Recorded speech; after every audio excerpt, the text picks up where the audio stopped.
Hi guys, welcome to our next lesson. So what you're going to be learning today is solving polynomials.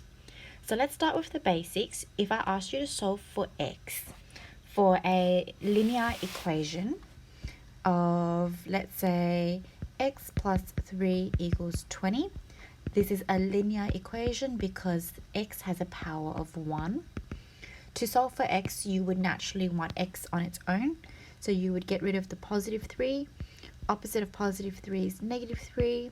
You would get x equals to 20 minus 3, which is 17. Pretty easy. Yeah? Now, if we go up a step, so one equation above a linear equation would be x to the power of 2. Yeah, so let's say we call this a quadratic equation. Let's say we have a quadratic equation of x squared minus 3x minus 40 equals 0. To solve this, it's a little bit hard to make x on its own because we have two x's here. So the first thing you would do is to factorize it, right? So to factorize, we would do 2 brackets, okay? What two terms multiply together to give you x squared? You get x and x. Then you have what two numbers or factors multiply together to give you 40.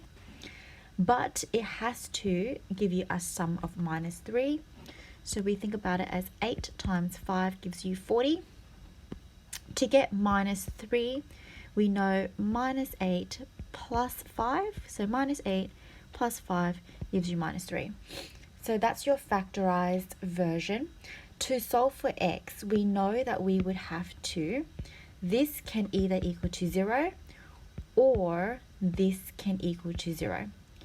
Because 0 times this can give you 0, or this times 0 can give you 0, or 0 times 0 can give you 0. Now, we have learned this last year and we have called this the null factor. Okay? So it kind of sounds like dull. So when you're dull, you have no expression, nothing, 0. That's why we have zeros here. So to solve for x, what you would do is you would say x minus 8 equals 0, x equals to 8. Yeah? For this one, we have x plus 5 equals to 0, x equals to negative 5. So these are your two options. X equals 8 or x equals to minus 5. If I was to rewrite it, we would say x equals to 8 or, so we can use a comma as an or, minus 5. So that's how you would usually solve a quadratic equation, something that you have seen before.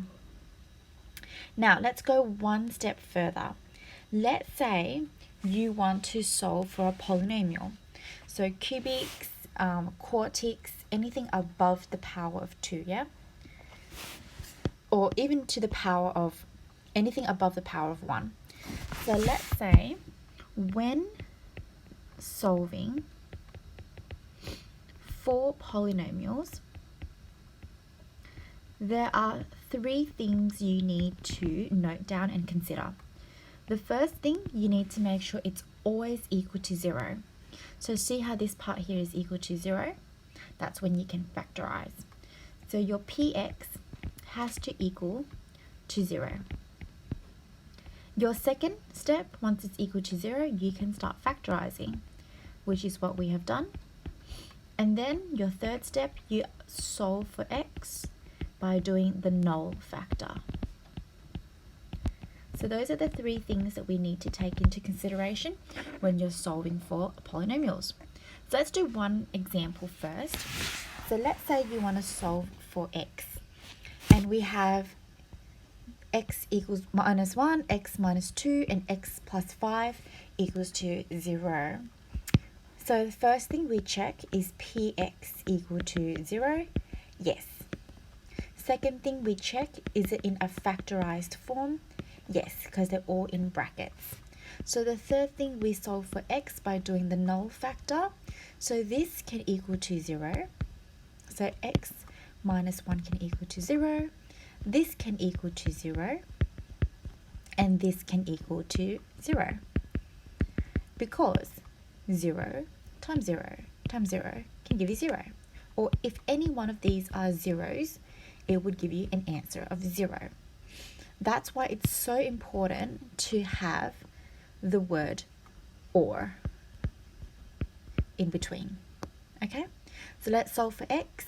X equals to 1, x equals to 2, x equals to minus 5. Always conclude your answer. Therefore, x equals to 1 or, which is a comma, 2 or minus 5. And that is how you solve for x in a cubic equation. Pretty easy. Let's move on to a little bit of a harder example. Let's say we want to solve for x now in this type here. We always do our checks. So first, is your polynomial equal to 0? Yes. Second one, is it factorized? They're all in brackets? Yes. Third, we apply our null factor. So you want it to equal to 0. So we want 2x minus 3 equals to 0. X plus 7 equals to 0.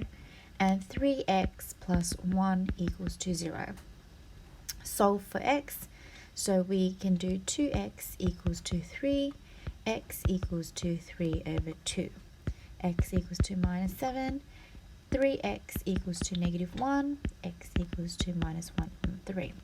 So remember, we can have an or in between, yeah? So therefore, x equals to 3 over 2 or minus 7 or minus 1 on 3. Thank you, guys.